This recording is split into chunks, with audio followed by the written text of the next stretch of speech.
It's Screenwriters Beat! Welcome to episode 12! Hey guys! Hey! I'm clicking my board. Hey guys, welcome back! Hi! Great to be here, everybody. Yay! We're going to attack it with a new show, talking about new things. And first I've got to introduce my very talented working panel of screenwriters. There's the very funny Eric Ingram. Well, howdy, people. Welcome to Screenwriters Beat. I am so happy to be a part of this panel with you guys. This is always an honor to be with you guys every week.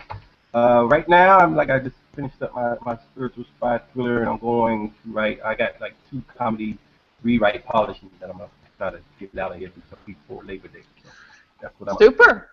Cool. I love that. Heidi Mastrogiovanni, who is also equally funny and pretty. Welcome. So sweet. Thank you. Yep. It is, so, I just have to say, it's so much fun to do this with you guys. This is just the best thing. It's lovely. So I love it. I love it, and I love being here and talking to you all about one of my favorite things: writing. And just to echo what Eric said last time, reading. Reading is a big part of writing. So bravo. Bravo. I love that. And welcome to Very Scary, also beautiful. Everybody here is very beautiful and handsome. I shouldn't even started that. For screenwriters, you're actually quite nice-looking people, right? Welcome, Nicole Jones.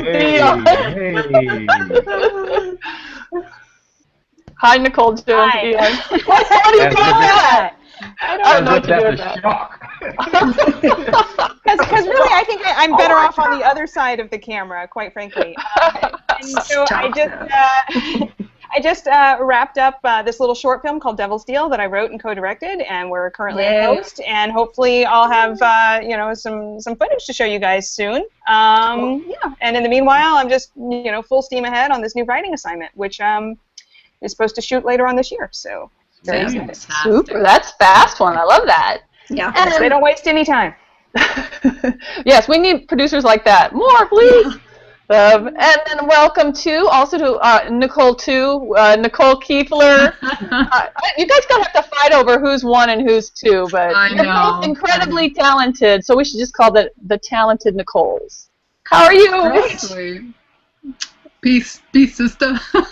Yeah, you're right next to me on the panel over there. Anyway, it's great to be here with you guys. I love being a part of this. It's a thrill and it's an honor. So thank you for including me. And I'm just like in the thick of 2 rewrites right now. So I'm sort of just in that mode, trying to get something that has been pulled apart. And trying to fit it all back together in a fantastic, really workable, exciting, great way. One of them is a supernatural thriller, the other is horror. So cool. Yeah. Cool. I like those. And I'm your host, Ann Kimbrough. Hello. Hello. Thank you. Just pause for the applause, right? Yes. And I'm just finishing up a rewrite assignment, a psychological thriller. It's been really cool. Nice. And moving on into other areas of more specs and more rewrite assignments. It's sort of timely that I'm finishing up a rewrite assignment. Maybe that's why I picked the topic for today's show is the ins and outs of script rewrites. Just kind of, you've all done them. What's some tricks that you've learned along the way? Nicole Jones-Dion? I'm going to throw it at you first. Yeah, oh good, I get to start. It's funny because a lot of the work I get is actually rewrite work, where I'm brought in to clean up other scripts. And I have to say it's a lot easier to find the mistakes in other people's work than in your own. It's so obvious when it's someone else's. I mean, I guess if you were just talking about like trying to fit in what the producers want and trying to make it match their vision, it's real important to remember that the script is not the end result. It's just a blueprint for a bigger project. And at the end of the day, it's about what appears on the screen and giving the producers the best possible version of their vision and making sure that the script matches that. I don't know if that really answers your question, but. That's my answer. I'm sticking with it. That's your answer. I like it. Eric, how about you? I think the biggest part, I mean, I guess it's kind of there's so many different areas under the rewrite umbrella. So there's, like Nicole was just saying, there's one with the relationships with the producers and giving them what they want. But then also as a writer, since you're someone they chose, there's a reason why they chose you. So there's obviously, work ethic, getting it on time, there's that stuff. But there's also your voice. There's a little bit of your voice in it, a little bit, not a lot. Now you gotta, and that's the fine-tuning spot of knowing, putting your stamp on it without it being the obvious your stamp. I know it sounds weird, but just trust me on it.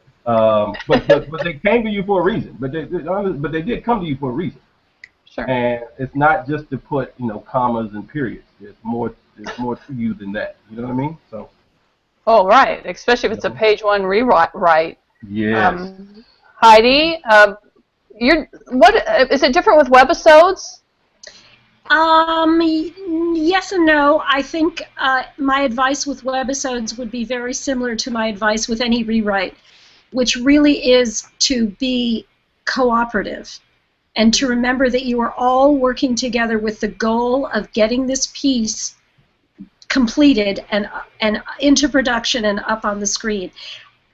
I think that that's the most important thing that you can do as a writer is remember the long term, remember you want to build relationships, and be cooperative, be gracious, work tirelessly, and deliver, and work together. Perfect. All good advice. How about Nicole Kiefler? Animation writing, you probably get a lot of rewriting. How much is that rewriting? It's a sort of a different beast in a sense. No, I guess it's not. I mean, you're working with the series creators, the directors, the broadcasters. Everybody has a say. I kind of equate it to being an interior designer. Someone says, "I want a Philly landscape on my dining room wall," and you're thinking, "Okay." But wouldn't it look nice if it was just sort of like muted with like curtains? No, we really want the Philly landscape or cityscape, whatever. And it's like, well, that's your job. That's what you're hired to do, is to create that cityscape. Yep. And that's where you become a professional. That's where you work your hardest to give them what it is that they want. Because as Heidi was saying, ultimately everyone's just looking for the best story. And so while you may think your story is the best story, it's not necessarily what the people you're working with are looking for. And maybe it's not really the best story. If you've done 10 drafts of something, maybe that fresh set of eyes that has seen it loves a lot of things about it, but needs to make some changes. And so we as writers, our job is to perform and to do that. On a more personal note, I think when spec writing, one of the things that I have found is sometimes you can really get lost. At least I can really get lost in the rewrite, especially if I sort of realize, oh, I've got a totally different ending, and then it's like, oh my God, the trickle down effect happens where it's like everything now doesn't work anymore. So then you're taking things out, you're reworking, and then you've just got kind of this big puzzle that doesn't really work anymore, and like the ending that you thought was going to be great is kind of crap, and then you're like, oh my God, a year, my baby, And so one of the things I was the domino effect is something that Hal taught us, Hal Krosman in the Pro series, is, you go back to the fascinating core. What was it about this story initially that you loved? And that's what I did for this rewrite. It was like, well, what was it about this that I really loved? And it's like, what was the passion? What was the drive to even tell this story? What was that element that just grabbed me and made me say, wow, this needs to be a story? And so I was able to go back to that, and that seems to be kind of the golden thread now that I'm following to get me from beginning to middle to the end. So. Okay. I like that. Like, you're back to the bones. I think that's a huge point when you're working with a producer, is knowing what brought them to the story if you're rewriting it for them. Yes. True. Exactly. Yes. And one thing that's really important, too, if you're ever hired to do a rewrite, is make sure you talk to them about the things that they liked about the script first, because they may like completely different things than you do, and if you go in and start taking out the stuff they like, then that's going to be the shortest assignment ever. You're going to be out really fast. Yep. That's good advice. So that communication with the producer and making sure you guys are all on the same page is critical. Yep. It's critical. Yeah, for me, that would be the major ins and outs are handling notes, because it's notes, notes, notes, and you have to make certain you're only changing what's wrong, and that you know that every note means something, so you have to address it, right? Yes. Yeah. And sometimes you don't. I'm sorry to cut you off, but sometimes it's not necessarily hitting addressing the note exactly as it's written, but understanding where they're coming from with that note, because they may offer a suggestion that's a really terrible suggestion, but they have an understanding of the underlying problem, and try to understand that versus the actual note itself. Exactly. Right. Do you have something, Eric? Yeah. I'm just piggybacking off the code. It's very important to get. You remember the exercises we did in Screenwriting U of finding the essence. Let me tell you, that's probably one of the biggest skills. If you have that skill, you could be in a room.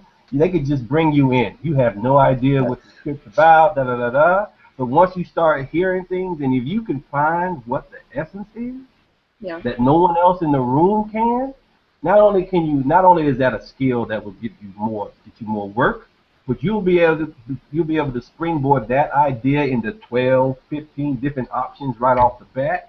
You will be working forever if you can master finding the essence. What is it that they're really trying to get across that even they're not saying, but you kind of know, like, okay, that's what you want, and then you bring it back to them, and what will they say? Oh my God, this is exactly what right? But that's not what you said. It was my job to find the essence of it and then bring it and then deliver it to you. And when you do that, I'm telling you, you'll be working forever. Trust me. Yeah, Great point. Get that intention, or essence, as you call it, behind the note. Absolutely. Yep. Good advice. Well, that's a good start. I mean, obviously, we could hit this topic many times, and we will. We will. But it helps a little bit. We're going to move on to a game. New game. All right. Dialogue mashup. I won't start with Nicole Jones. But so I'm going to give you a line of dialogue that's mashing up from two movies. And if you could name one or two of the movies, you'll be a star. Nicole Kiefler. Okay. Here's yours. Here's your Shoot me line. now, baby. Yeah, are you ready for this? This is I'm ready. Luke, I'm your father, but Mama always says stupid is as stupid does.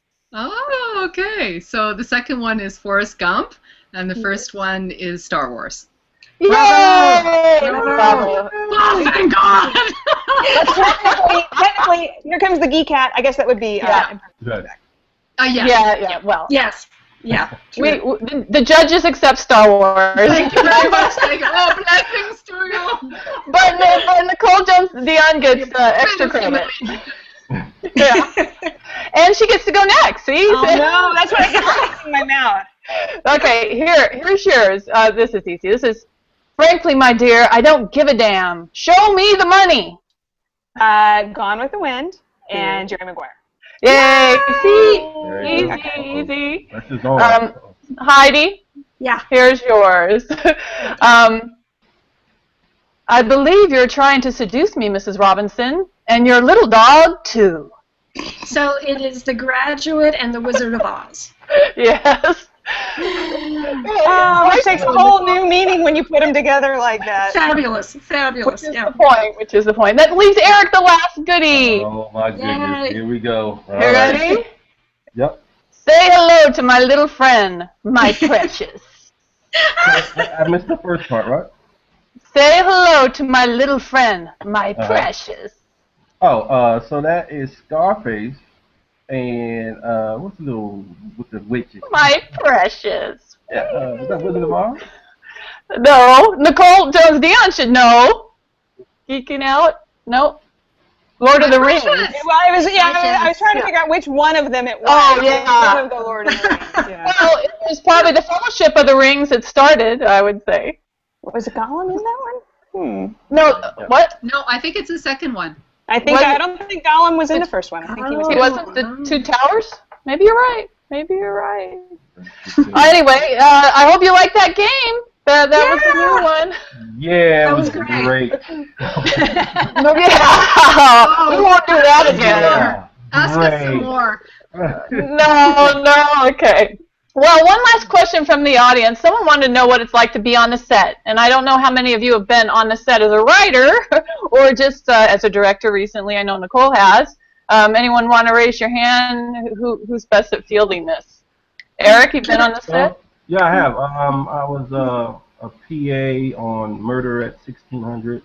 I did a couple of commercials for like John Grisham books that would turn into, you know, anyway, stuff like that. So, what's it like on the set? I think the best thing that I could say is know your place, and secondly is know your job. That's kind of, I mean, as a writer, I have not been on set as a writer, but I do know that there's like little cliques. I mean, really, like the grips are with the grips, the light, you know, the gaffers are with the gaffers, the wardrobe are with the wardrobe. And I noticed that the real good celebrities, the stars, movie stars, interact with all of those people, because those are the ones, you know, that kind of help make the film and will help you. But be on the set, just make sure you know where you're supposed to be there, listen, don't get in the way. If you happen to be a writer and you're blessed to be a writer, literally don't be the smartest person on the set. Try, you know, a lot of egos there, because there's a lot of money, a lot of egos are in this business. So if you just kind of can talk with people and kind of, I don't want to say play dumb, I don't really like it like that, but just don't be the smartest person on the set. Right. Well, Nicole Jones-Dion, I think you and Heidi have actually been on your own sets as writers. That might be slightly different. Heidi, you want to take that one first? Sure. It was being a writer and producer for the web series and having a tiny little acting part, because they shouldn't give me too much acting, since I have no actual acting talent, so, not too much. But when you're a producer, it can be very stressful, because if anything goes wrong, you have to make it go right. And to echo what Eric was saying, whatever capacity you're in, be gracious, be kind, be helpful, have a great sense of humor, but I really see where you can help, and see how you can make other people's jobs easier for them would be my best advice. Because you know what, it's the most fun in the world to be on a set. Right. It is.